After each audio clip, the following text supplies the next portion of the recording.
ছাত্র আন্দোলন সাতক্ষীরা জেলা শাখার সম্মানিত আহ্বায়ক ছাত্র নেতা আরাফাত হোসাইন। আমার ভাই শহীদ কেন? জাতিসংঘ জবাব দে। আমার ভাই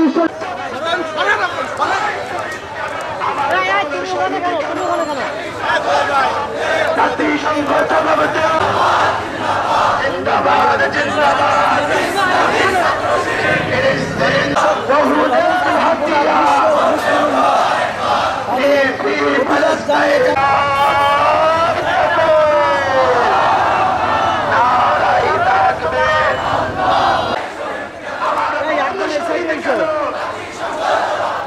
জাতিসংঘ জবাব দে।